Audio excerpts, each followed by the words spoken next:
A History of Egypt, King Tutankhamun.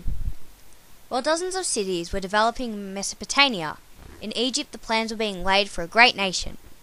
From 5000 to 3300 BC, farmers by the River Nile joined together to dig ditches to control the Nile's annual flooding so they could water their crops. By 3300 BC, the farming villages had grown into towns. Rich and powerful kings were buried in big mud brick tombs called mastabas. The Egyptians began at this time to work copper and stone, paint vases, weave baskets, and use pottery wheels. Ancient Egypt was divided into two kingdoms, Upper Egypt and Lower Egypt on the Nile Delta. In 3100 BC, King Mens of Upper Egypt conquered Lower Egypt and then united the two kingdoms. So from then on, the king of Egypt was always known as King of the Upper and Lower Egypt. King Mens made the capital of Egypt at Memphis. This began the first dynasty, which lasted until 2649 BC. The Old Kingdom, from 2649 BC until 2134 BC, became known as the greatest era of the Egyptian culture.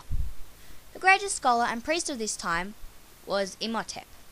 He was an architect of the first Great Pyramids, the Step Pyramids. The life of Pharaoh Tutankhamun. This is the story of Tutankhamun, maybe one of the most famous pharaohs of all time, due to his tomb being discovered intact in 1922 by British archaeologist Howard Carter.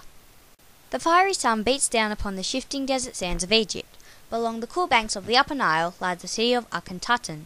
In 1346 BC, a baby boy is born to the pharaoh Akhenaten and his secondary wife Queen Kyra. They named him Tutankhaten.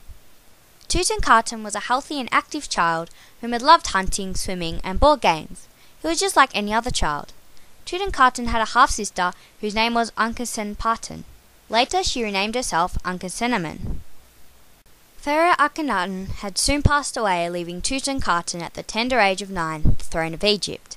It is unknown how Akhenaten died, since his mummy has never been found, although some historians believe he could have died from many different types of diseases, maybe even during a plague which had occurred around the time of his death. Tutankhaten wasn't a big fan of his father because he had removed all the religious gods, so he changed his name to Tutankhamun, which means living image of Amun. Amun was a god many Egyptians worshipped, and so he brought back the old religions.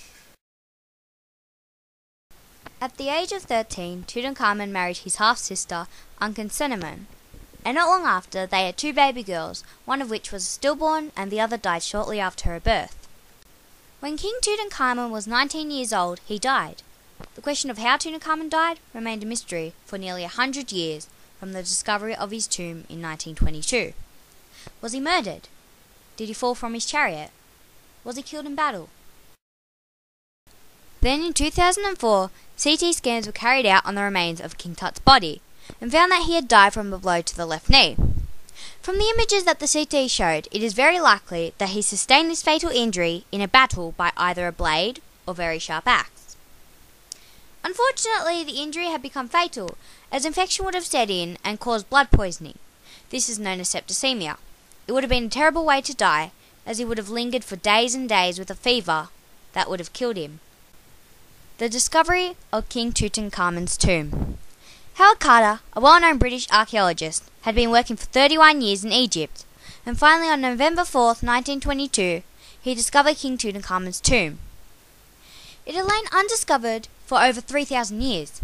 Howard Carter had discovered many mummies and tombs during his time in Egypt, but to find King Tut's tomb untouched was probably one of the most thrilling moments of his life.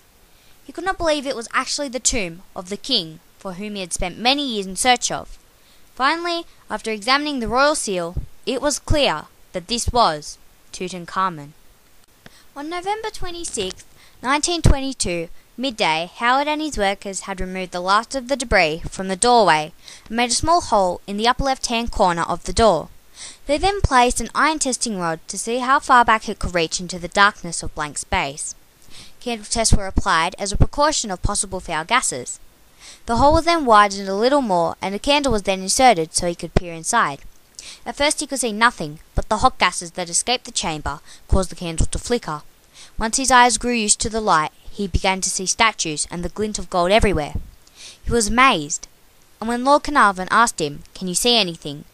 The only words he could get out were, "Yes, wonderful things." Curse of the Pharaoh. Shortly after Tut's tomb was opened, Lord Carnarvon had died, and rumours began circulating about the curse of the Pharaoh.